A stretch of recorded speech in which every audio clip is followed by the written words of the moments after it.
And we're live. Hello, Internet. The folks of the Internet. People living online. How you doing? All right.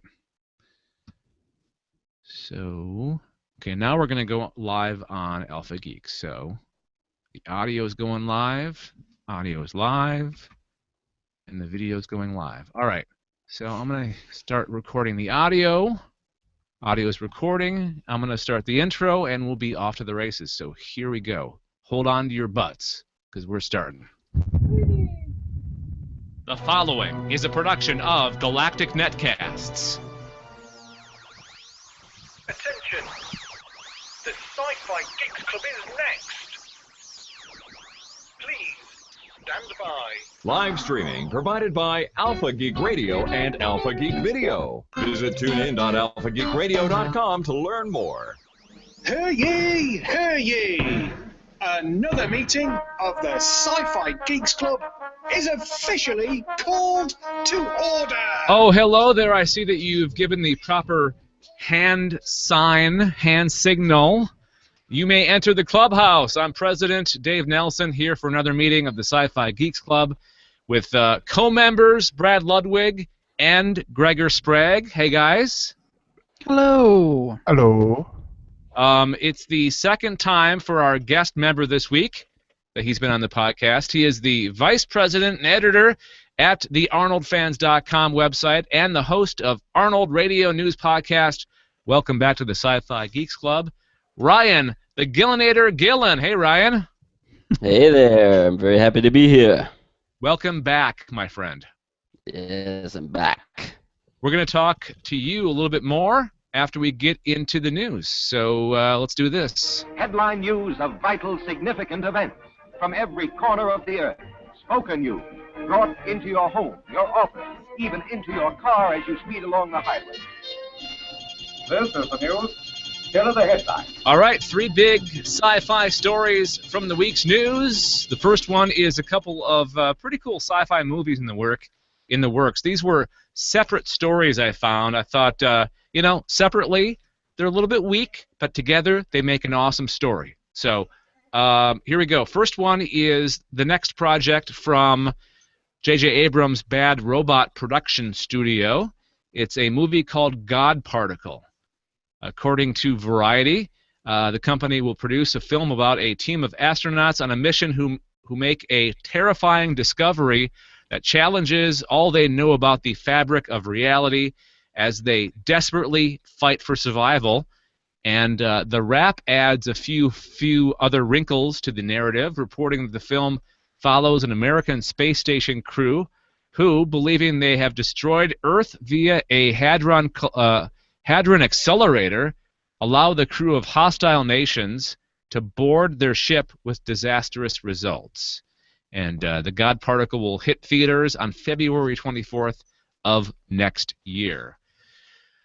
All right, guys, what do you think of that movie? What do you think of the description? Does it sound appealing to you?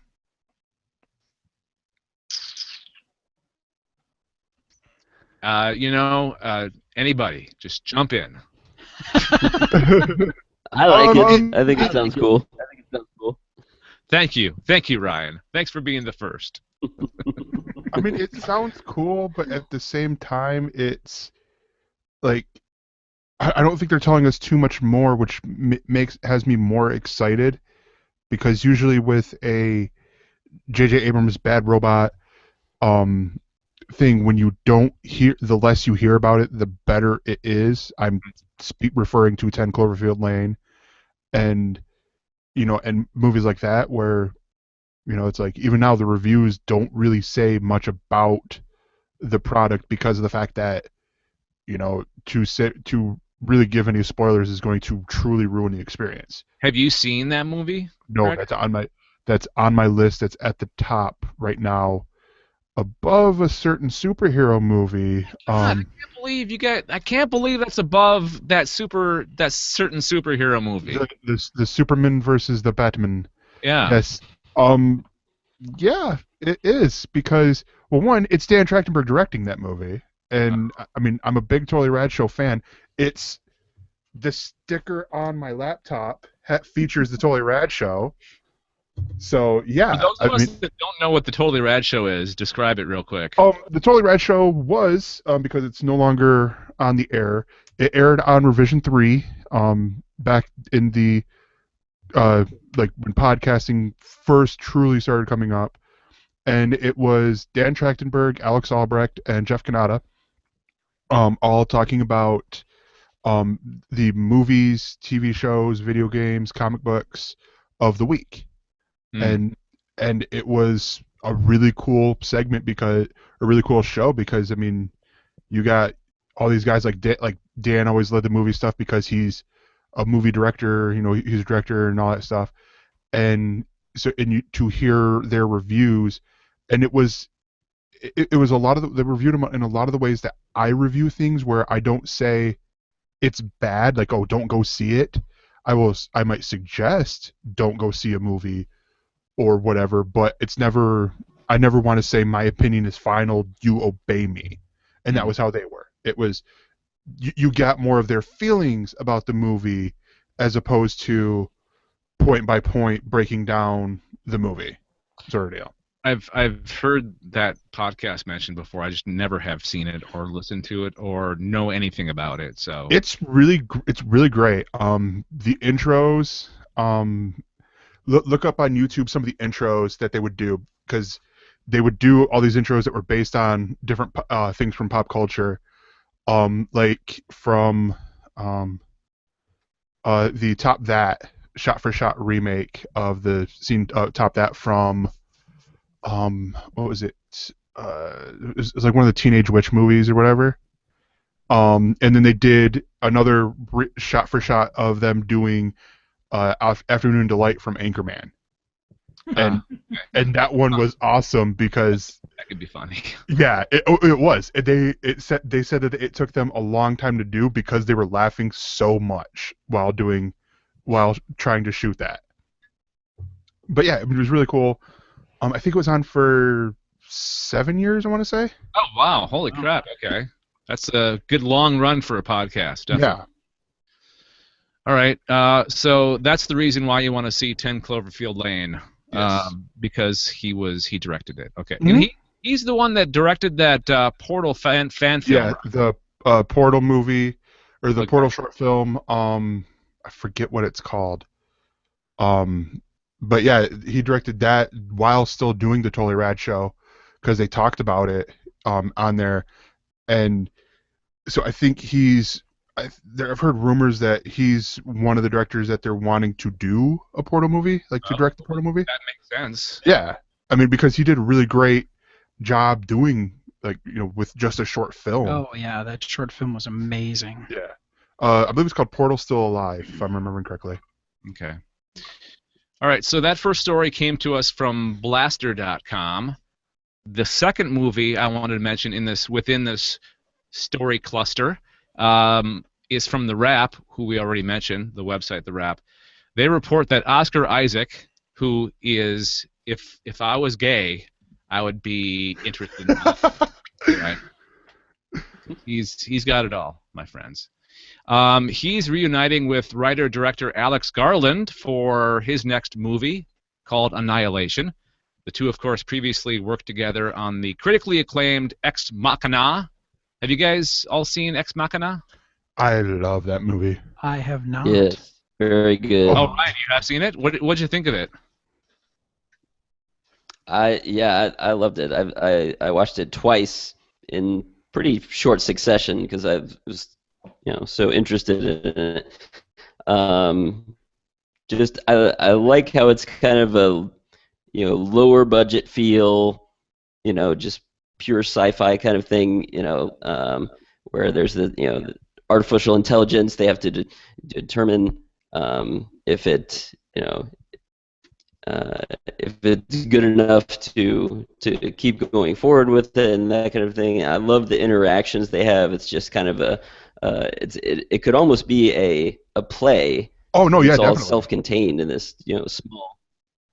I mean, with area, so it's just very, very good. Yeah, I mean, with the exception of the intro, Yeah. establishing things, and then I think there's a little bit towards the end. It would be like it's mainly three people. It's Oscar Isaac's character, Domhnall Gleeson, and We're both in Star Wars: The Force Awakens, by the way. yeah, And as opposite, like, Yes. Oscar Isaac was the bad guy in Ex Machina, but he's the good guy in Star Wars. And then what's the guy that you just mentioned? Domhnall Gleeson. Yeah, he was the good guy, and then he's the bad guy in Star Wars: The Force Awakens. Yeah, and I cannot think of her name. The actress who was the robot. She was also in Carol. She was just in Carol. No, she wasn't in Carol. She was in the Danish Girl. Sorry, she's in the other Oscar nominated. She was co-starred with Eddie Redmayne. Yeah, So who's doing everything these days? Yeah.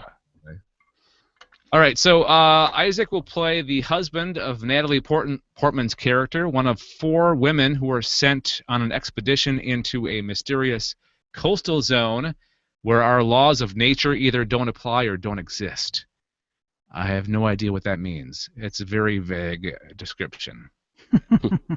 In the novel by Jeff Vandermeer, Intriguing.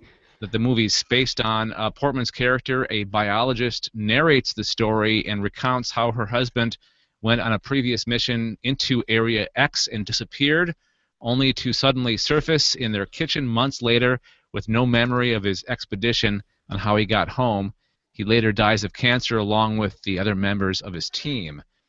In addition to Portman and Isaac, the cast includes Gina Rodriguez, Tessa Thompson, and Jennifer Jason Leigh as the other 3 members of Portman's expedition who undergo their own horrific experiences in Area X. This cast is just an amazing cast. I'm gonna go out and say that right now. Like, the only one I haven't really heard of is Tessa Thompson.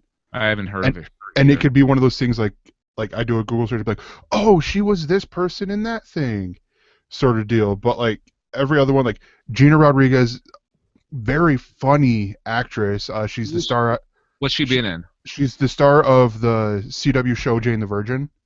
Oh, okay. And then she's done some soap opera stuff, and I can't think of anything she's done in the world of sci-fi nerd culture. Oops, did not want to do that. But yeah, but no, she's very funny in there.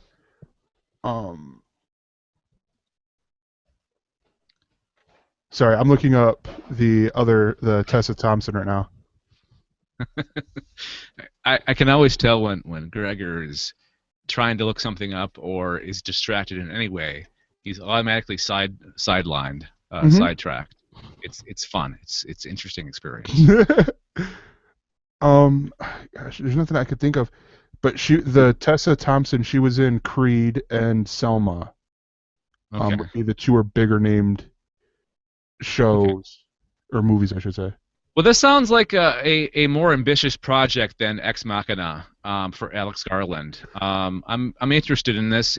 I wouldn't be surprised though, if Ex Machina was the sort of the jumping off point, like basically him saying, because if I remember correctly, Ex Machina didn't have that big of a budget, and yet was Oscar nominated. And I think won for a couple of the other. It didn't win the big one, but for the couple of other categories. And so this is sort of like the studio's going, oh well, we could give him, this script and give him this much more money, and it'd be better. That's how it works in Hollywood, right? Yeah. One thing leads to another, right? You prove yourself with something that, just like James Cameron with the first Terminator, and then you get a bigger project to see what you can do with. I was waiting for Ryan's first reference to anything Arnold Schwarzenegger and related to any of his films. So. Exactly. You are not disappointed. No, not. Good job, Ryan. Good job. All right, So- let's move on. Let's get to know Ryan a little bit more. And I'm always scared if you're not watching the video. Ryan is situated in a very unique place, and I'm almost. It almost looks like you're in some kind of like you've taken up somebody. You have to podcast or die sort of situation. You're either in your bunker because the end of the world has happened, or you're some weird serial killer with a victim in a pit behind you there. Well, he's an Arnold Right, fan. yes. He's in his bunker for the end of the world, Yeah. and there's no shame in that. Right. I'm locked and loaded. So, Positive advanced weaponry, phased plasma rifles back here. Boom. what's new with the ArnoldFans.com these days? Well, we're doing our thing, keeping busy, following the big guy around and seeing what he's up to. Arnold, stays extremely busy himself. Even though he's getting up there in age. I just got back a couple weeks ago from seeing Arnold personally at the Arnold Sports Festival in Columbus, Ohio. Where you met up with our Galactic Netcast friend Matt Stein for a moment, right? For a brief moment, you guys. Yes, we did meet up and say hi to each other, and yeah, that was fun. Get to share in the Arnoldness together, But it's always a blast. Of course, we're surrounded by just bulky bodybuilder types everywhere, which is always interesting. But you get Arnold walks through the crowd a bunch during the weekend, and he goes to different events, and then I always try to catch him at the last event he does, which is like a Q&A session, seminar type setup where he talks for a while, and this year they have an interviewer asking questions on a little stage set up, and sometimes they'll take questions from the audience, so I'm always ready with that. He didn't take them this year, but that didn't stop me because I'm like the Terminator myself. I've got a mission that I've got to talk to Arnold. So, I because I've been going to this for so many years, Arnold's schedule, pretty much he does the same sequence of events, over the weekend. So I know that after this seminar, he goes, across in this sky bridge kind of thing across the street back to the convention center for a luncheon. So I kind of ran out of the room before anyone else did when he was going to leave, and just positioned myself in a strategic location where he would come up the elevators and come right out, and there I am. So so I kind of intercepted him there. So it was cool. What did you ask him when you got a chance to talk to him? Yeah. Do you it remember was good. shooting I got to Terminator? ask. That was awesome. The old Christopher Harley show type. No, yeah, I got to ask him about the new Predator movie that's in the works. Oh yeah. That Shane Black has written the script, and he plans to direct it. He's talked a little bit about it, but there's been no mention of Arnold's involvement or not. So I wanted to ask Arnold, what do you think? Have you been approached or anything like that? So, and he gave me, he said that there's nothing committed right now, but that he is planning to have lunch with Shane Black to talk about it. Nice. So. And they know each other because Shane was in the original Predator, right? He was, yes, he was Hawkins, the guy who tells all the lewd jokes. So yes, they have history. And he's done. He's I was going to say, yeah. what an interesting kind of circle of life for him, right? Because he was in the original, and as an actor, now he's like a director, and he has a chance to actually make one of the movies, one of the sequels.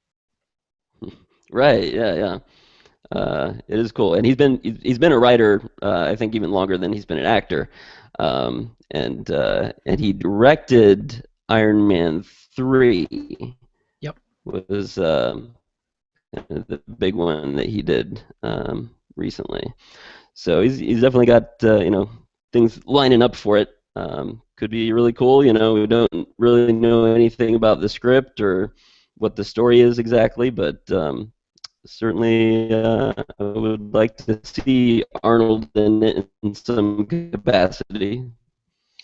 Well, Arnold seems to be busier than ever because there's stories coming out in all the time. It seems like his involvement in this or his involvement with that. There's also talk of a second Terminator Judgment or Terminator Genesis sequel, right? That's what I heard. Something about that.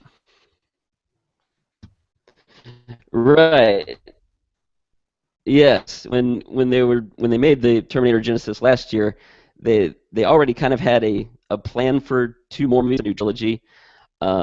And when it didn't do quite as well as they wanted, at least domestically, that was kind of put on hold. They don't have the dates reserved anymore like they had, but they did say they're going to kind of rework it, come up with a new idea maybe, and then come back. And Arnold has just recently confirmed that it is. Still looks like it'll happen. Like he's planning on doing it. Okay. So could be interesting. All right. Well, thank you again, Ryan, for coming back on again on the Sci-Fi Geeks Club. Let's get back into the news here.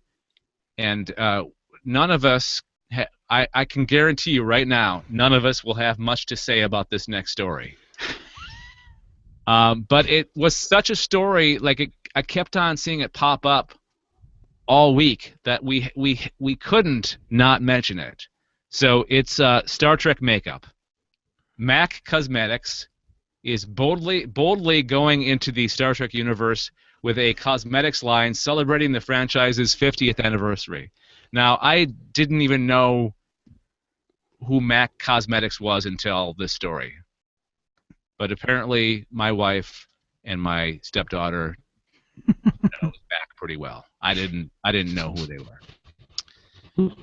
The 25-piece collection of lip, eye, and face products is inspired by female Trek characters Seven of Nine, Deanna Troi, Uhura, and Vina, the Orion girl from the original series.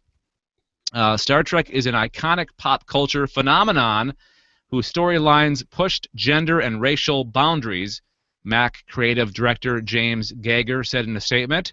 For its 50th anniversary, we celebrate each of Star Trek's powerful women in a transcending, transformational makeup collection. The Star Trek-themed line will be available online August 25th and in stores September 1st, but fans at San Diego Comic-Con can get their hands on the products early.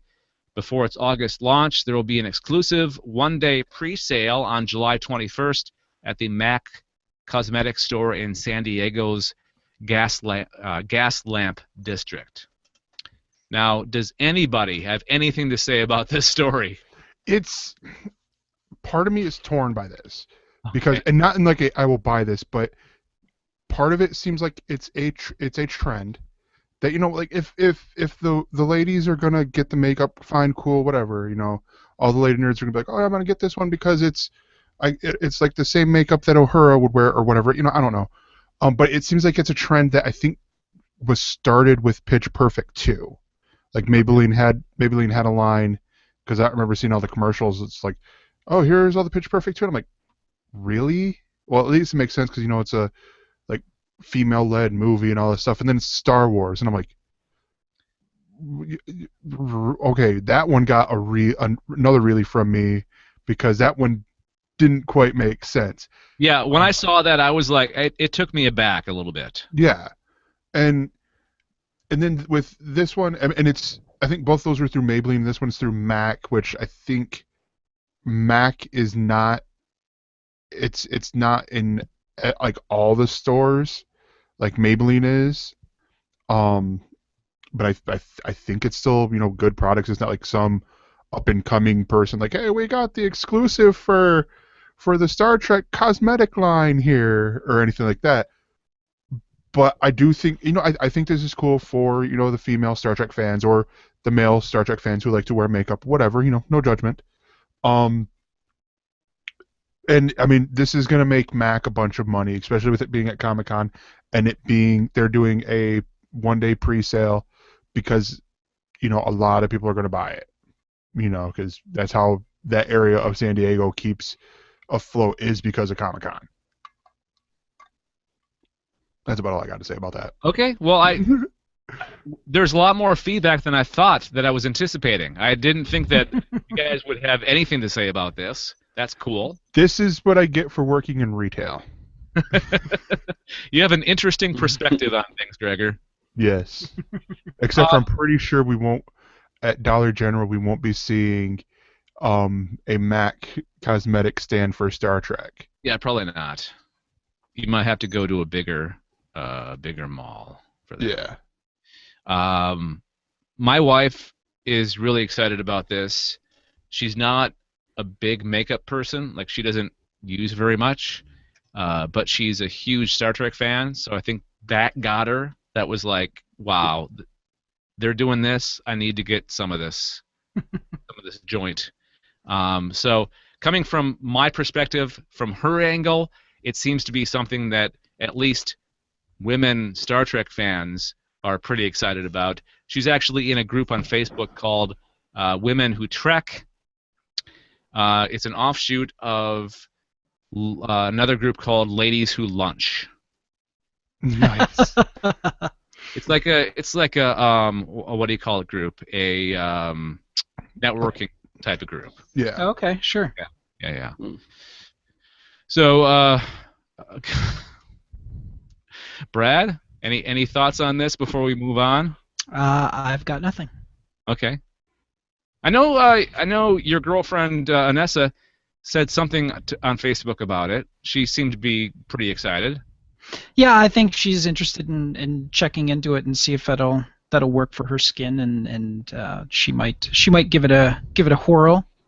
Is she more of a Deanna Troi or a 7 of 9 girl? Does she want to assimilate?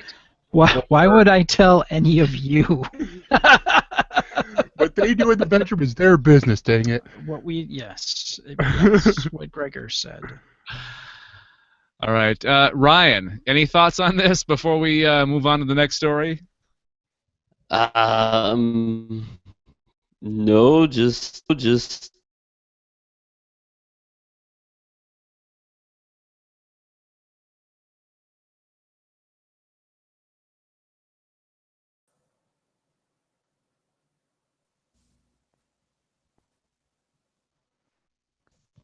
There we go. Okay. Okay, that was everyone. That wasn't just me. Yep. Dave had an issue with the previous podcast where it conked out for no apparent reason. He should come back in just a sec. Yep, here he comes. Sorry. Hey, Dave. Yeah, sorry about that. Oh no, I was sitting there going, oh crap, I just left out, and my story's next. But I want to hear. I missed. I heard the very beginning of whatever Ryan was going to say, and it sounded like an Arnold Schwarzenegger impersonation. I was just saying, I never wanted to be a woman. Okay. There it is. That's a more traditional Arnold Schwarzenegger impression instead of mine, which is just Conan O'Brien doing Arnold Schwarzenegger, where you just go "Zah, zah, zah," and you eat a sausage. Yes. All right. Let's go to something far more nuanced.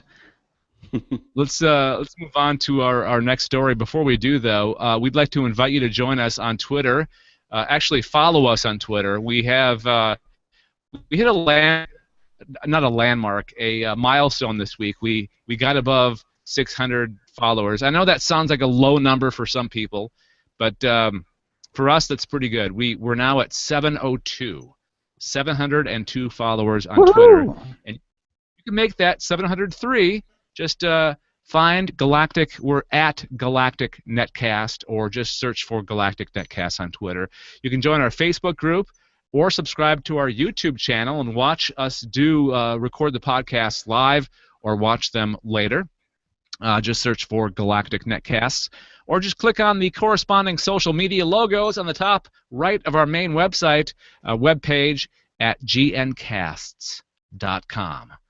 All right, one of the big reasons out of many reasons we brought Gregor on this episode was to explain to us what the hell DC Comics Rebirth is and what it means and why we should care.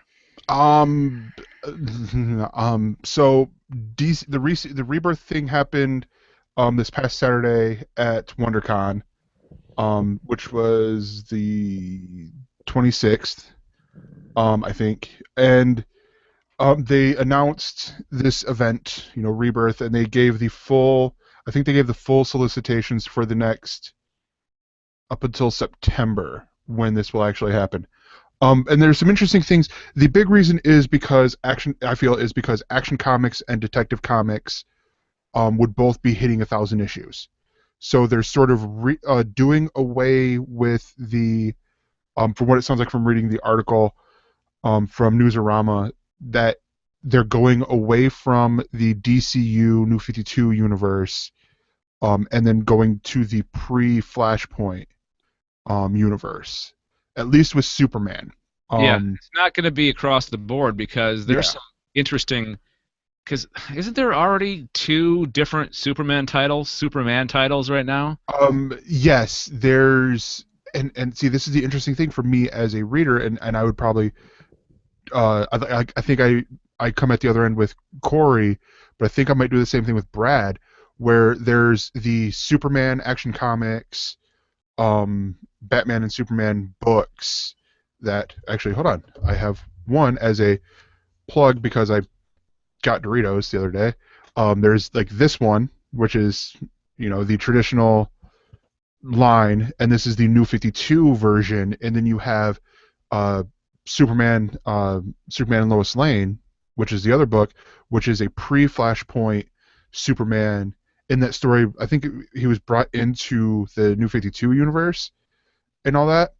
So I'm not really sure how it's going to work for, with that story, but I'm pretty sure they have an idea. For all these comics, they said they've had at least anywhere from 6 months to a year of each title planned out, which I don't think a lot of comics really do that ever. Unless it's going to be especially for their whole line. Excuse me. And it's that Superman, the Superman from the Lois and Clark Superman book, that is going to be the titular Superman going forward, which is cool. Whatever. I respect that, but I like the other one because it brings up the question of some of these other powers that Superman has displayed. Is this one going to be able to display them too, or whatnot? Mm-hmm. But the other thing that's interesting is they're doing a lot of books twice monthly, where they were doing I think over at Marvel they do it with Spider-Man. I think Captain America is twice monthly.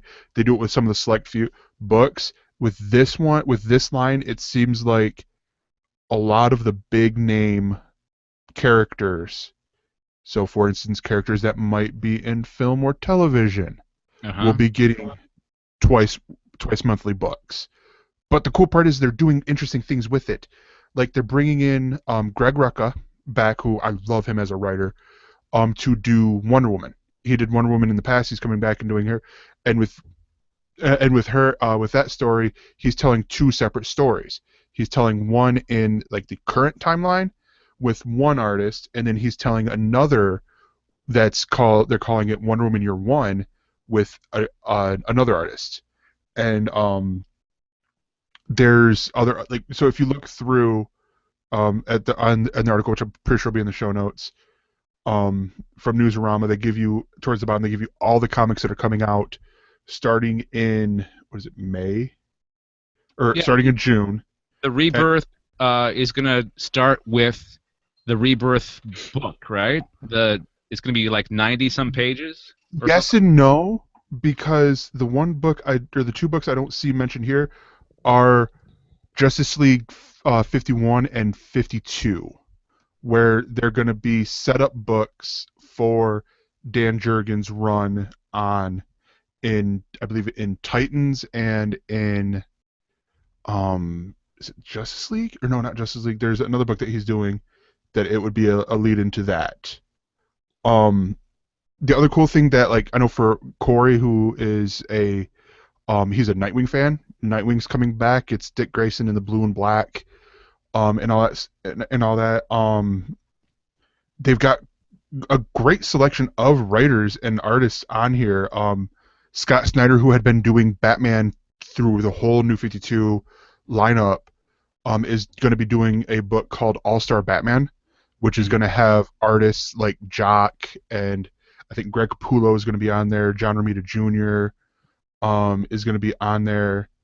I think they said there's like a list of like 7 different artists doing stories, and I saw that and I'm like, that is cool. That sounds more like a how they used to do that team up book. What was it called? It wasn't World's Finest, was it? Mm-hmm. Yeah, World's Finest. Okay. It kind of sounds like they're And- taking that approach in a way. And it is. And plus, I think this is also going to give Scott Snyder a break because of the fact that, you know, with doing the Batman book, you're doing the flagship book, and it was like event after event. I mean, he went from Court of Owls to Death in the Family to, I can't think of the next one, to Zero Year to Endgame, and then to Commissioner Gordon as Batman. Like boom, boom, boom, boom, boom, not really ever having an issue or two in between to where you could sort of stop and catch your breath. And also in there, he's done working with a whole bunch of other writers, Batman Eternal and then Batman and Robin Eternal, which were weekly comic books. Mm-hmm. So, I mean, that's big on his part. But yeah, I mean, looking at this list, from there are some titles that I think are going to be really cool. The Blue Beetle book, it looks really interesting. Batgirl and the Birds of Prey. Harley Quinn. I'm gonna point out 3 real quick. Harley Quinn. I think Earth 2 and Gotham Academy are all going to remain in the universe they're in now. Mm-hmm. They're just going to continue on with the story, which is great because Harley Quinn, one of my favorite books that they've done. It's Amanda Conner, Jimmy Palmiotti doing that. It's going to be twice monthly. And then they're going to have Chad Hardin and John Timms doing the art. And also, I should point out, Amanda Conner signed an exclusivity deal with DC, which basically means she's not going to work for Marvel. And then the Gotham Academy book is going to take place in that same universe, which is a really fun all-ages book. I mean, it's set in the Batman universe, it's set in Gotham City, but you don't have to be reading Batman or Grayson or any of these other books to get to follow it along, or to follow along with it. And it's just really great stories that they're telling. They got some really great creators, Scott Lobdell, Greg Rucka, like I mentioned. Dan Jurgens is doing 3 or 4 books, I think. And yeah, I mean, it's going to be interesting. I'd be curious to see what Brad thinks about this, though. I wanted to mention something real quick before Brad said anything. It sounds like DC is making their comics basically all options are on the table, and they're kind of opening it up and letting their creators do their thing and bringing back characters that have been away for a while. Because didn't I hear you and Corey mention on the Elsener's this week that there's going to be some characters that haven't been in the DC universe since like Crisis era? Mm-hmm. Yeah, the Blue Beetle book, for example, is going to feature, it's going to follow Jaime Reyes, but he's going to be with Ted Kord, sort of deal. And, but yeah, they're going to be doing, with what I feel like this is going to do is, instead of, we're all in this one universe, and then occasionally you'll get special books like Batman Europa that came out during the New 52. It's gonna be more Elseworld story friendly sort of deal. Like it doesn't have to be a big book like Batman Europa or Dark Knight 3: The Master Race, or anything like that. It can just be, well, we're going to tell this whole thing, and it's going to turn into Batman Hush, or whatever story it's going to end up being. So it sounds like there's less constraints, and not everything has to be in the same universe. They're kind of opening up the universe a little bit more. That's my hope, to be honest. And that's honestly, I think that's been Corey's biggest complaint with why he hasn't read DC Comics in, I think now 2, maybe 3 years.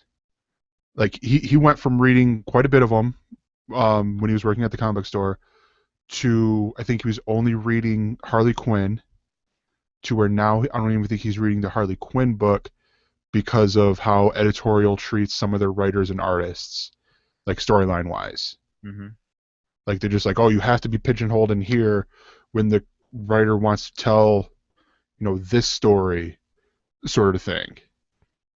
Now, Brad, you stopped reading DC, right? I stopped reading pretty much all. I don't collect comics anymore. Okay. The newest thing that I bought, and it was mostly because I know that DC peed on the writer and the artist for Batwoman, which was a very, very interesting story, and then editorial jumped in there and just peed all over it. So I got pretty much all I wanted out of that, up to the point where they kind of screwed it up. What they're doing here is they're just trying to fix everything that they screwed up with the new 52. And for me, the list is long, and the new 52 is what made me stop collecting comics altogether, quite frankly. So my question to you, Brad, does this sound interesting enough for you to start, maybe not collecting, but start reading the comics? They're going to have to do a lot. For as long as I collected comics, and for as bad as I felt like they throat punched me and other people that, look, I'm not going to say that a company can't do what it wants. I'm not going to say that they can't evolve things, but they completely, and what they're doing now is putting the legacy a little bit more back into the new 52.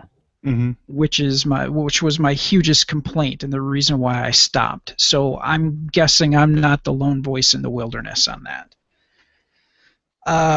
They're backing off on the costumes, all the costume changes. Well, the majority of the costume changes that they made for the new 52. They're backing off on a few different things. So I think that they got the message, but not so much that they got the message. It's that sales went down.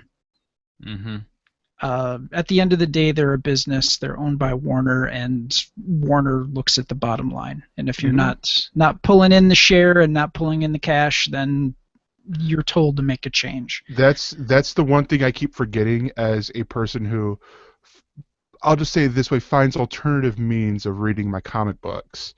That when I find a story or like a book that I'm really enjoying, and I go, yeah, I'm really enjoying this, and Corey go, like Starfire, for instance, and Corey goes, yeah, they canceled. I'm like, and then he has to remind me, but do you actually buy the comics? I'm like, no, you're right, Dad. I'm sorry. You're the problem, Gregor.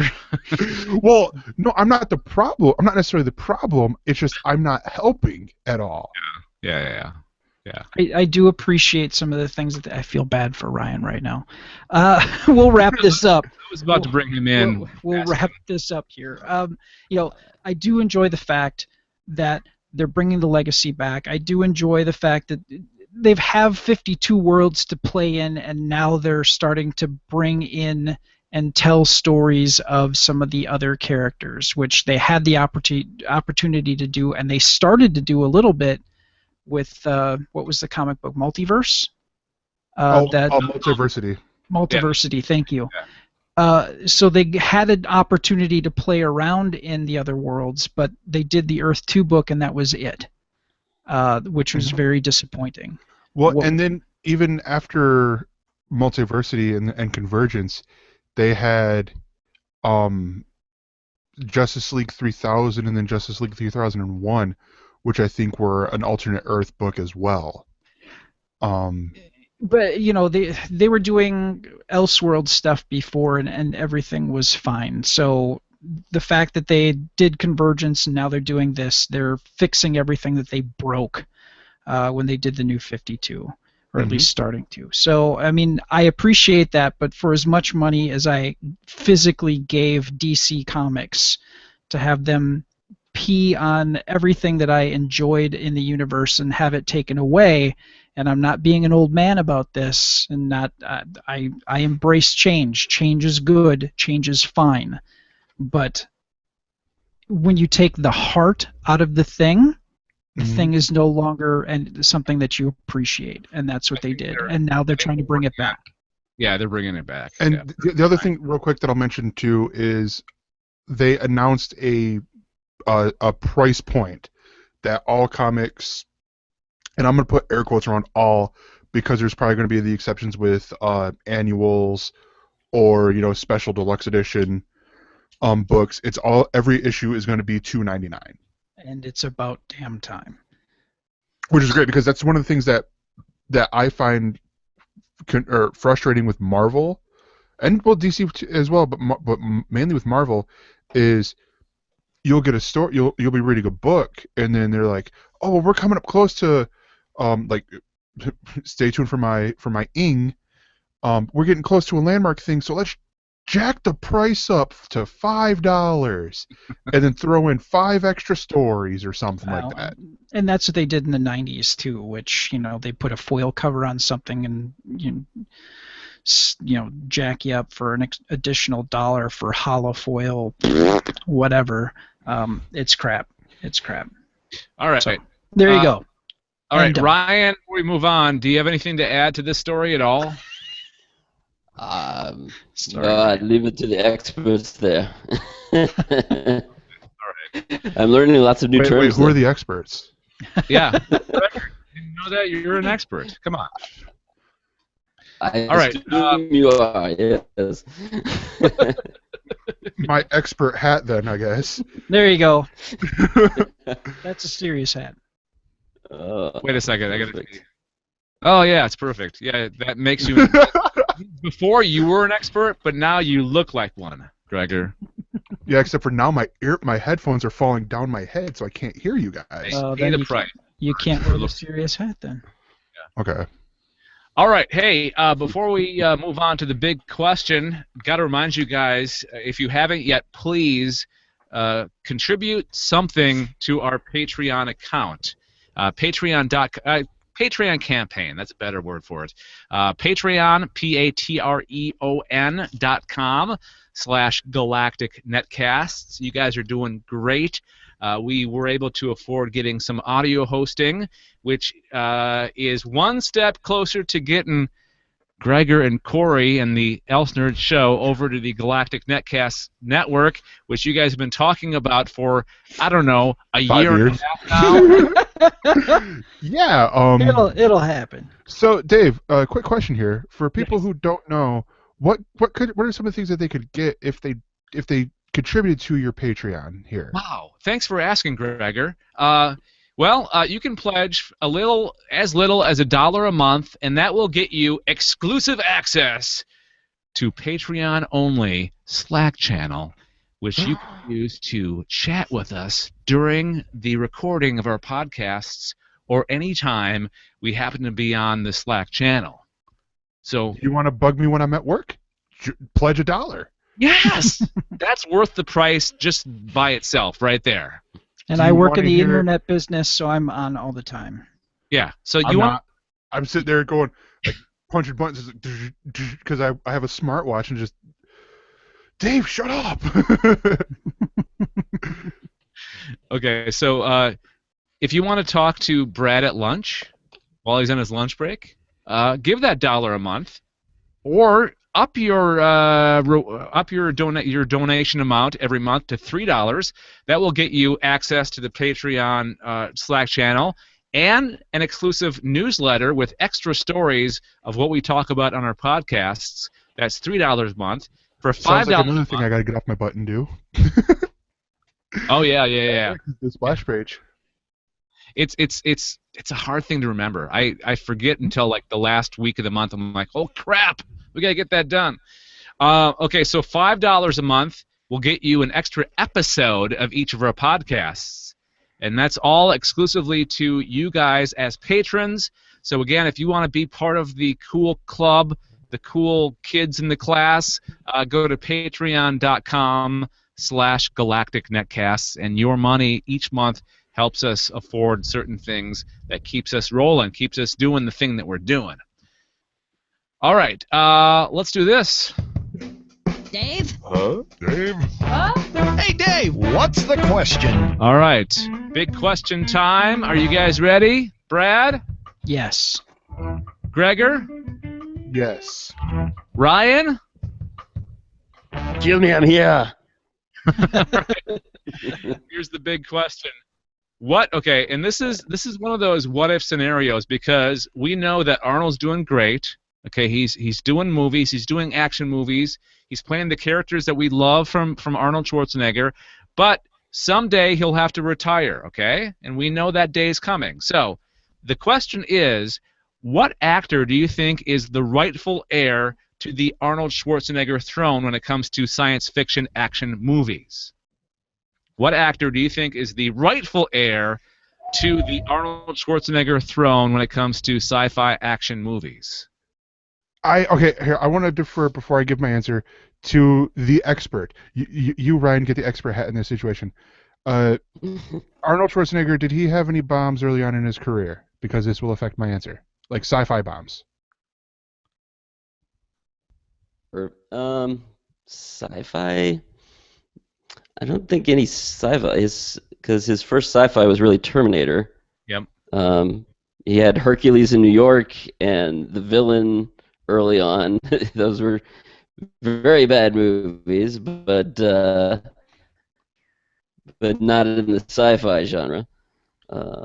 So didn't they overdub his voice in his very first appearance in like a non-bodybuilding role? Like he was. Yeah, that was in Hercules in New York. Okay, all right. So I'll include that because essentially what Hercules in New York was first. Hercules in New York was what, him as Hercules, and then right. Was it more of a metaphor? Okay, yeah. So I'll include that because it'll fit with mine. Okay. Because mine, I'm gonna say, and it's mainly because I'm a fan and I could smell what he's cooking, but it's Dwayne "The Rock" Johnson. I mean, but I do think the big test of what if it really will be the case is going to be his next sci-fi movie with Shazam. Oh, that's right. He's going to be playing Black Adam, right? Yeah. Because I asked about the whole flub thing because you look at Scorpion King, it was a pretty big success, and then you go to some of these other that aren't really like sci-fi movies, but then he does Doom, and besides the one action scene in there, like the one sequence where you're in Carl Urban's view the whole time, everything else was like, no, that shouldn't have happened, sort of thing. So mine's The Rock. Okay. I mean, one could say that he's almost to that stature already, right? Because he's not necessarily sci-fi, but as far as action movies go, he's pretty much not quite to the Arnold Schwarzenegger epitome of being an action star, right? But he's done enough big movies, like he's done the Fast and the Furious movies. Mm-hmm.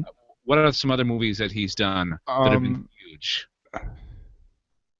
Well, I think San Andreas was huge. Yep. He's going to be doing Baywatch. Yep. Oh, what was it? There's a few other ones that I can't think of right now, but they were like very early on. That he had some success with movies like Walking Tall.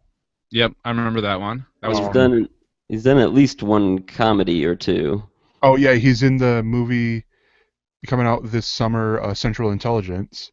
Yeah. And I mean, and that's the thing I like about The Rock is he can easily do the he can go from comedy to, you know, an action movie and nothing's really changed. And I sort of credit the WWE on that one because I mean, when you call yourself the most electrifying man in all sports entertainment and back it up, that yeah, I mean he should be able to do some of that stuff. Okay. So Gregor voting for Dwayne "The Rock" Johnson. Let's move on to Brad. What you got an answer, Brad, for this question? Not offhand, no. Oh, really? Okay. Let me think for just a little bit, but carry on. Okay. Well, let's go to the expert in all things Arnold Schwarzenegger, Ryan. Ryan, you had an answer to this? Yeah, this is a tough one because you know it really is hard to become another Arnold. You know, there's really no one else quite like him, and you know The Rock does kind of come close to that kind of action muscular figure, and he's got charisma, everything like that. So, but I like The Rock, but I'm not a huge fan. I'm like I wouldn't rush out to see The Rock's next movie or anything like that, like it would Arnold, of course. But there's, I guess I don't know, the one of the guys I would like it to be would maybe be Sam Worthington. Oh yeah, he's a great one. Great actor. I think he's a great actor. He's got he had that kind of he had a big. He was big a few years ago when he had Avatar, and then he was in Terminator Salvation that same year. When and that wasn't my favorite Terminator movie, but he was still really good in it, I thought. So he's one I kind of like. I would like him to kind of increase in popularity. See what kind of range he has. The guy I thought of that is kind of who has some of that is like Matt Damon, actually. He's obviously had his own success with the Bourne series, and then recently the Martian, of course, was great, and the other he was in Interstellar too, yeah. right? Another he was being he pops up all over the place. Right. But I don't know. So he has that kind of natural charisma, and just he rarely picks bad roles or bad movies. So I guess he's got that going for him too. So I guess those were the two I thought of. I think that's a good call. I'm going to answer with somebody that has done sci-fi already. He was in one of the biggest movies of last year. He's done comic book movies. He's done other types of sci-fi. He's a big guy. And his name is Tom Hardy. I think all right. I think he's positioned. Did I just take yours, Brad? Yes, but I have a backup. Okay. Well, I think Tom Hardy is positioned to be a huge actor, of course, because he's coming off some really big movies like The Revenant. He was in The Revenant, right? He played Bane in The Dark Knight Rises. So I think he has the chops, he has the looks, he has the whatever he has. He's got it all. He can be the next Arnold Schwarzenegger. And that's all I got to say. I think it's Tom Hardy. I think he's the obvious heir to the Schwarzenegger whatever you want to say, call it. The hardest part of this is whenever you have a person who has had an interesting career and an interesting life and is an interesting person, you can't necessarily find a person that can take that person's place, because Arnold has a great sense of humor. He's done, Kindergarten Cop. He's done Jingle All the Way. He's done funny movies. He's done dramatic movies. He's done sci-fi movies. He's done horror with what was it? Not End of Days. Was it End of Days? What was the one where they go up against? It was End of Days. Yes, thank you. So he definitely has range. So does a replacement for Arnold Schwarzenegger have range? Does a replacement for Arnold Schwarzenegger just need to be size and the ability to act? It really should encompass everything. Now, I'm going to throw out a name, and I'm going to maybe defend it for a moment or two, because maybe you guys will think, what? Actually, Chris Evans.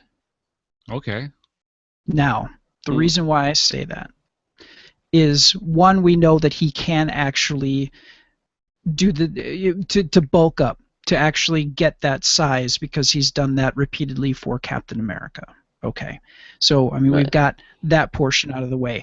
But I think that the big thing about Arnold is it seems like he doesn't take himself too seriously, and he has done a wide variety of types of characters.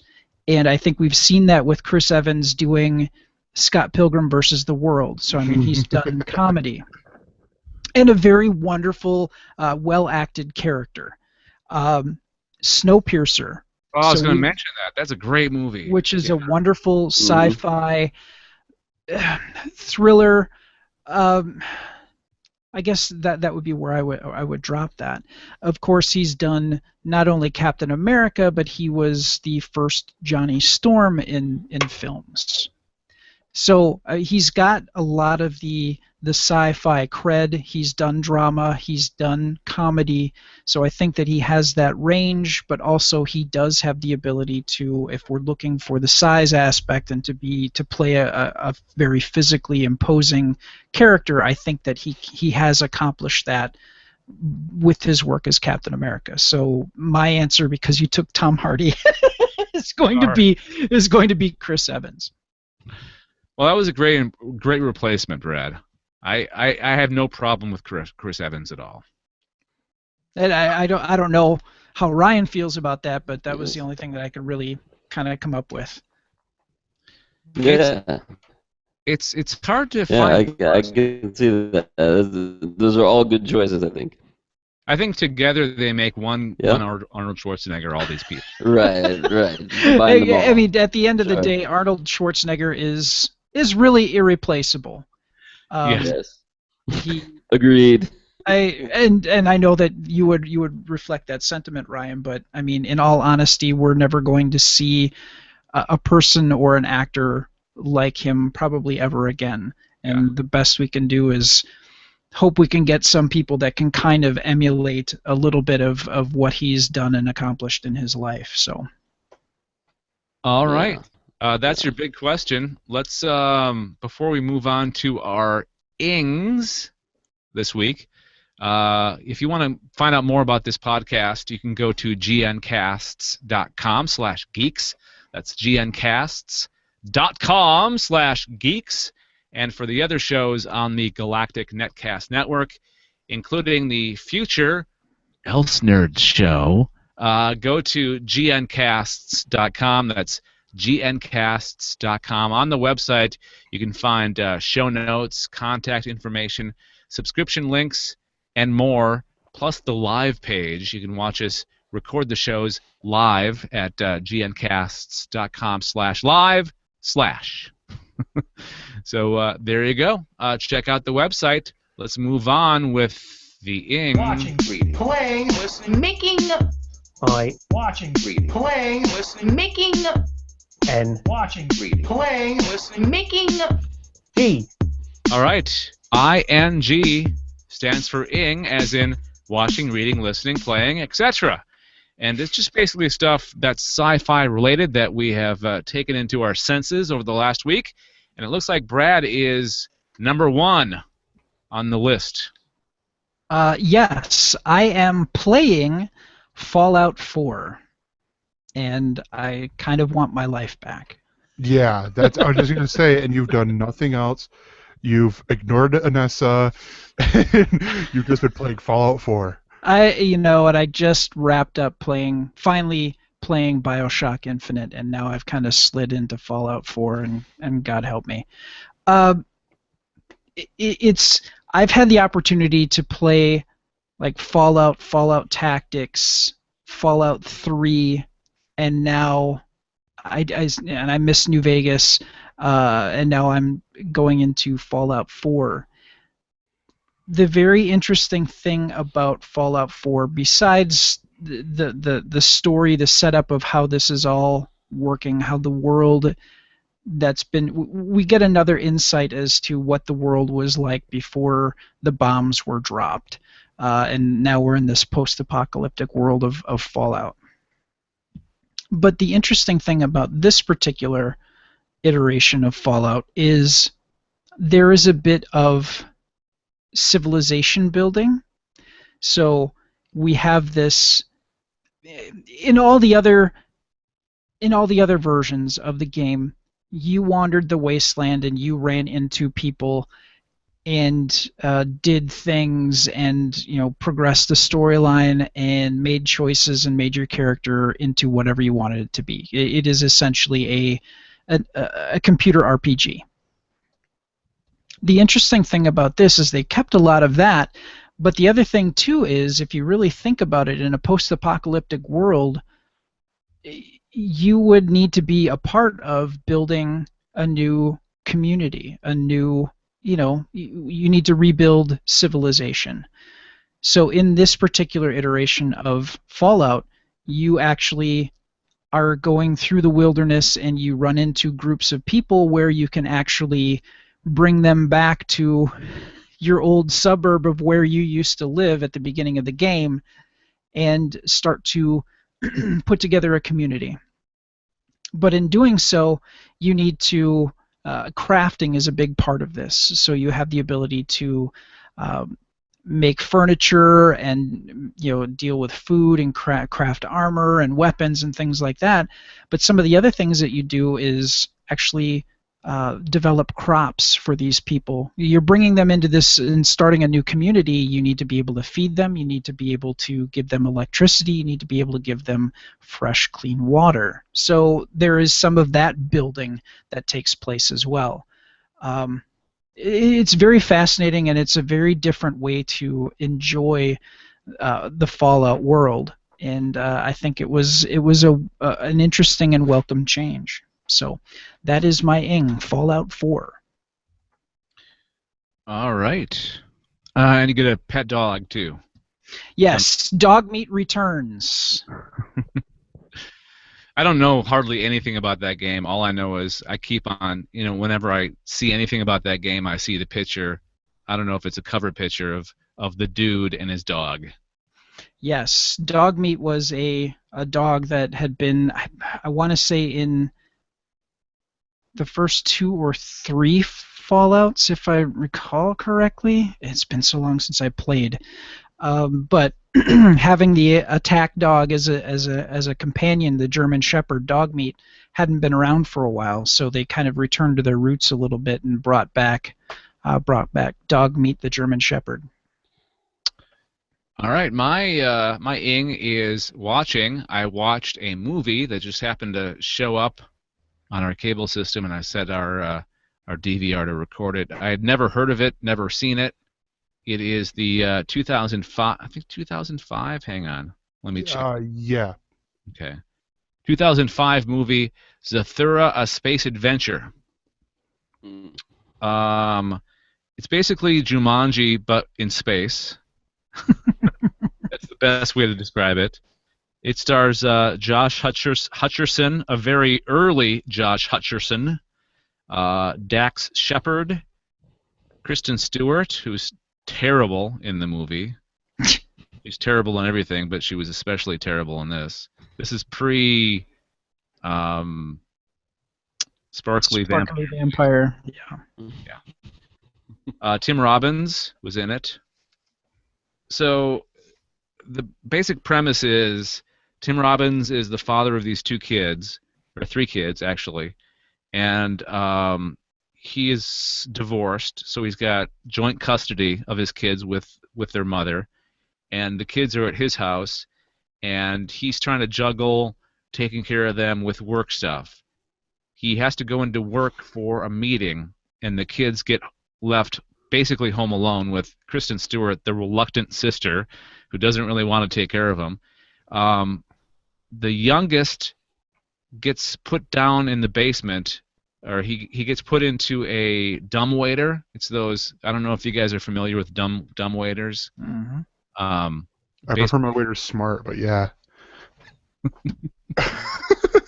In old houses back in the day, they had these like basically elevators that you would put your food in, or things that were made in the kitchen and then brought back to, or brought down to the dining room, or brought to other places in the house. And he was put into the dumbwaiter. He gets stuck in the basement. He finds a game called Zathura, a space adventure, and he brings it up. They start playing it, and crazy things start happening. And they end up being in space and fighting aliens and a robot. And the sister finally comes down and realizes what's going on after she's put in stasis, because that's one of the cards that gets dealt, is she gets put in stasis for 3 rounds. So she finally dethaws and realizes what's going on, and basically falls in love with what's his face, Dax Shepard, who turns out, spoiler, to be the old version of the Josh Hutcherson character. And that's kind of a funny scene when he reveals that he's actually the oldest kid, and she's like, oh, I can't believe I fell for my brother or whatever. So if you like Jumanji, I guess you'd like this too. It's basically the same concept. Dave, you forgot to mention the director. The director? Yes. Jon Favreau. Oh, that's right. Yeah, I forgot about that. Is this like one of his first like major motion pictures that he directed? I don't think so. Hold on. I'm on the IMDb page, so I can just click on it and see. No, he had directed stuff before that. I know for sure. But he. Right. Hold on, go to the director. I'm looking down on his. Yeah, he had directed Elf before his first this. big one. Yeah, Elf. Okay. So, yeah, check it out. I think if you like a fun kids movie, a movie for the whole family, Zathura, a space adventure would be a good one, and that's my ing. All right, Gregor, what do you got? I have an ing that is surprisingly something I haven't read. Yet. Because it's a comic this week. But unsurprisingly, it's a comic. Yes, I know, right? The comic is Captain America, Sam Wilson #7. And this one, I believe, it's celebrating the 75th anniversary of Captain America. It's a big, I believe it's 67 pages. It's gonna be. I'm recommending one of those comics. I know I talked earlier about how DC, they're doing the right thing with comics that are $2.99. This one, you're gonna have to dip into the piggy bank there and pull out a couple more dollars because it's a $5.99 comic. But you have the primary story, which is written by Nick Spencer with the art done by Daniel Lacuna, and it's a tie-in to the book or this little mini event going on right now called Standoff. But then in the backstories, you have stories throughout Captain America's history by Greg Rucka and Mike Perkins, Tim Sale, and John Cassidy, and I believe this also has the story by Joss Whedon, and the art is done by the guy who did the Astonishing X-Men with Joss Whedon, and I cannot think of his name right now. But yeah, and it's one of these cool issues that you're going to see that they've been doing, periodically since they're reaching 75 years for a lot of these characters that they're going to do. Oh, here's extra backstories on these different characters or on this character, in celebration, and it seems really cool. And this is definitely something I'm going to read. And also, there's not a lot out in comics this week. Like, I think I've altogether had 18 comics. There's like 4 from DC, 5 from Marvel, 4 Image Comics, and then IDW and Archie Comics, because Jughead #5 came out as well. But well, this time of year is not very good for comics because it's right before Free Comic Book Day, and they usually, in DC and Marvel, usually start their big event series around this time. Yeah, that is all true. But also to see the list, and it's like I think 7 total comics from DC. I'm like, wait, what? Wow. Yeah, this does not sound right. Yeah, it's the calm before the storm. Yeah. This is the week where I finally get to play catch up. Hopefully, because Are they going to be bringing back Steve Rogers? Yes. So the interesting thing with that is they're going to be doing, as you notice with the title of the book, it's Captain America Sam Wilson. They're going to be doing 2 Captain America books. Both written by Nick Spencer. It's going to be Captain America Steve Rogers, and then Captain America Sam Wilson. And so it's just going to be like they're telling 2 different stories with the character or with the characters, going on there, and they're going to come across together. But I think that's what this event is going to do. Is it's going to bring back the super soldier serum that escaped geriatric Steve Rogers, which is what we've been having in the comic books. Is what I think he'd be like 94 or something like that if he fought in World War I. Yeah. And he's still going around kicking butt. Mm-hmm. I'm like, okay, I could suspend a lot of disbelief, but if he suddenly shows his age, shouldn't he be in a walker? Well, he was frozen for the longest time too, so. Yeah, but and with all that, it was showing the super soldier serum kept him alive throughout all that, and then with the book, I believe it was written by Rick Remender at the time, where he gave up the super soldier serum, and is what led to Sam Wilson earning the moniker. It was one of those things that he all of a sudden showed his age. It's like you don't have this young guy who doesn't get a lot of references. You have this old guy who doesn't get a lot of the references that are being made. It makes more sense when he's old. Mm-hmm. All right. Is that it? Is that all you got? That is my. Oh, I can go on more and more, but that's for the Elstner show. Okay. We'll do the plug at the end of the show. Yeah. So Ryan, what's your ing?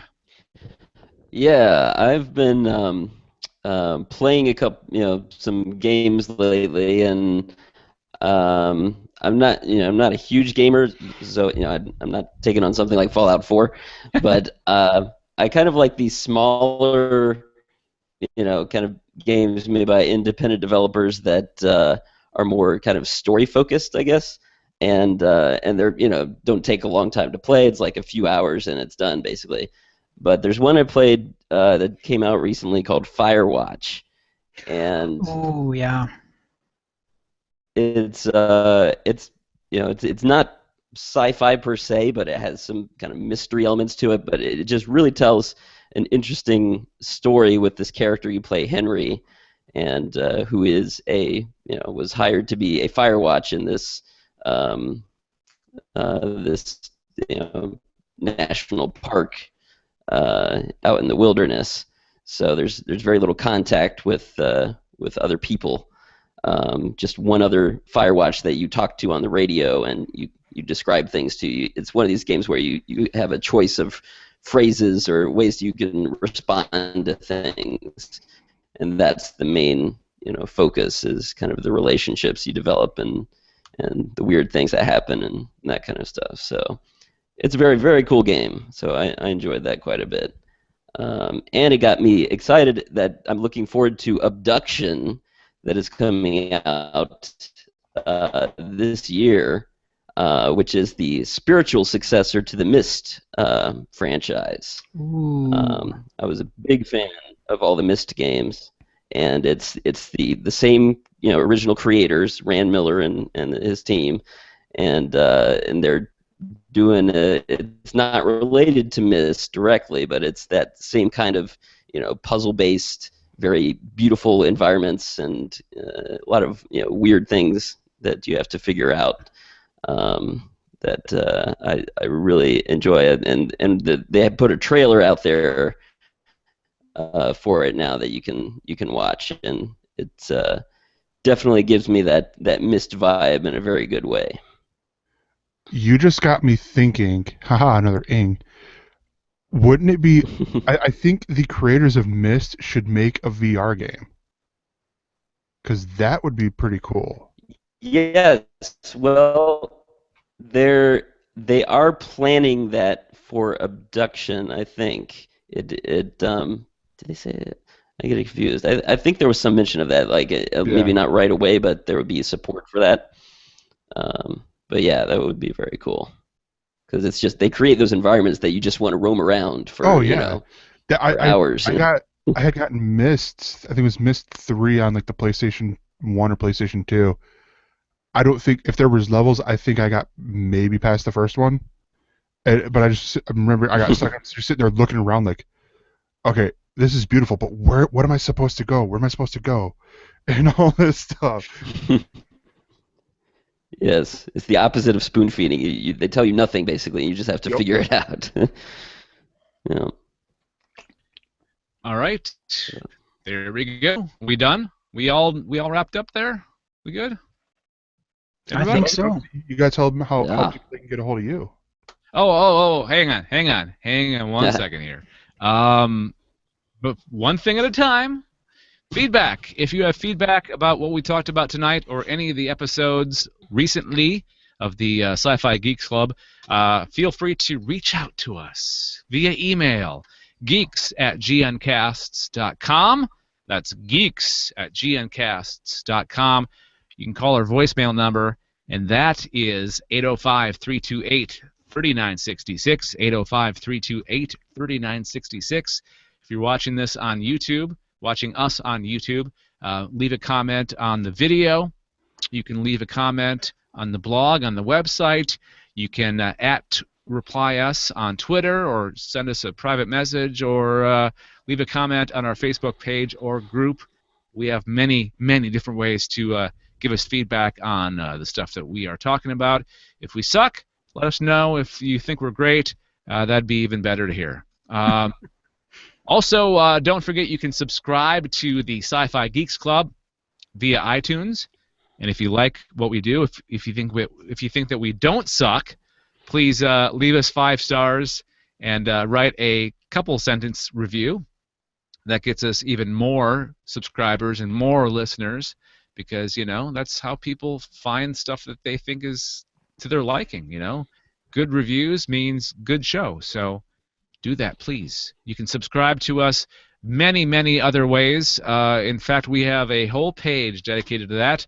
You can hit the subscribe tab at our website, gncasts.com, or basically any place that you can get podcasts. Just search for the SciFi Geeks Club, and you'll find us. So, Ryan Gillen, thanks again for being our guest this week on the SciFi Geeks Club. Where can people find you and your stuff? Sure, yeah. You can go to thearnoldfans.com. is Arnold's #1 fan website that we run. He supports us very well, and you can always catch up on what he's up to there. And then my podcast is Arnold Radio News, so just search for Arnold Radio News on iTunes or wherever, and we're on Podbean. I think it's arn.podbean.com. But yeah, just search. We're also on Twitter, at Arnold Radio News on Twitter, and at the Arnold Fans. So All right. there you go. Thank you, Ryan. We'll have to have you back next year. We'll make this an annual thing. Fantastic. All right, Gregor, thanks for coming on the show this week. Of course, you got the Elf Nerd Show, soon to be on the Galactic Netcast Network. But yeah, I feel like with that, I'm just gonna have to like he's just gonna or Corey and Beat and all them are just gonna get an invite from Galactic Netcast, and it's gonna be me just like, hey, guess what? We're doing it on Elf Nerds, or we're doing it on Galactic Netcast now. Well, give me a little heads up because I have to actually build the RSS feed and all that stuff. So. Just give me a week and a half warning, and I'll set that up. Not a problem.